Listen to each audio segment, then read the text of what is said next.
opening statement, and then we'll take questions. Well, we're disappointed. Felt like we got bullied all afternoon. That's exactly what I used, the word I used with our players. Give Illinois a ton of credit for coming out and punching us right in the mouth from the beginning, and just put their heads down and drove it. And we didn't respond very well, and we were playing catch up for most of the game. The second quarter was just awful for us, and like I said, give Illinois all the credit. They came out and did a great job, did not back down. They're a hard matchup for us, have always been, and so yeah, we're very, very, very disappointed. I thought we executed poorly. Nothing. We were a little bit out of sorts. I don't know if that's because we're not used to playing from behind, but on a day where when you do get behind, you got to be able to execute at a high level, and I thought we were poor at that. Questions for Coach and Mackenzie Holmes. Seth, go ahead. Teri, it seemed like today some of the issues you guys had defensively early in the season resurfaced a little bit, just giving up straight line drives. Just what was going wrong defensively? Well, we're just that. I mean, we couldn't keep them in front of us, and then we didn't have any great rim protection, with our bigs. And so, when you play a team like this, you got to be connected. You got to help each other.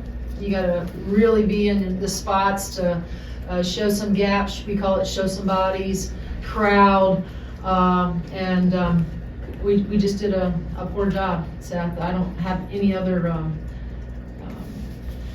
reason other than we were not good. Talia, raise your hand. Mackenzie, after you picked up your third and fourth fouls pretty quickly there, you were on the bench and looked pretty emotional. What were just kind of the emotions behind, specifically those few moments, but the game as a whole? I mean, I don't take losing very well. Only have a few games left in the regular season, so we gotta figure it out. That's all there is to it. We gotta figure out how to come from behind. I gotta be better at protecting the rim. It's just, I'm not a good loser, so that's really all there is to it. Kevin. Teri, in the games that you guys have lost, the 4 losses, whether it be the second quarter or the third quarter, you guys just haven't been there to 100%. I mean, what is it? I have no idea. I mean, I don't have an answer for that, and I'm trying to be respectful, because I really don't. I don't know why our second quarter sometimes we come out and we're flat. I have no idea. We've tried to switch some things, as you know, because you follow us. Out in the third quarter at a halftime to get out there a little bit earlier and get us warmed back up.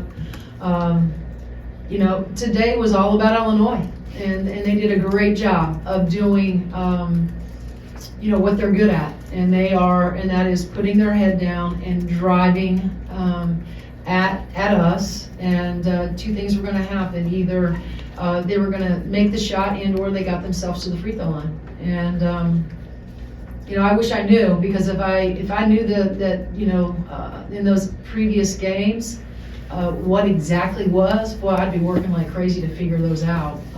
What the solution is to that. But like you said, it was a beyond poor second quarter for us. Seth, you got some else? Seth, grab. Teri, I know you won't ever use it as an excuse, but I could see how frustrated you and the whole bench was with the officiating today. Was there anything specific with the way that this game was called today? I thought it was a very physical game, and I felt like both teams were very physical, and there were moments where I didn't feel like we were maybe perhaps getting the whistle like I think we could have. And that's all I'll say. Question on the right there. Teri, I know you want to make this all, about you going forward, but from Illinois' perspective, are they significantly different than when you saw them on New Year's Eve, and then with what they can do on either end of the floor? I think that from the beginning of the season, I think we would all agree that they have everybody back, right? This is a dangerous team, and I haven't paid attention as I, did a year ago. I mean, they were really shooting it at a high level a year ago. That's dipped a little bit, but yet they're still very dangerous because they're so balanced. They have great inside presence. They got great guard play.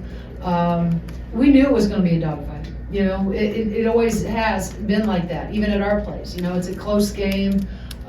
We knew that they have been playing very well, and we cautioned our guys, like, we got to go in and we got to be disciplined. We got to be able to execute.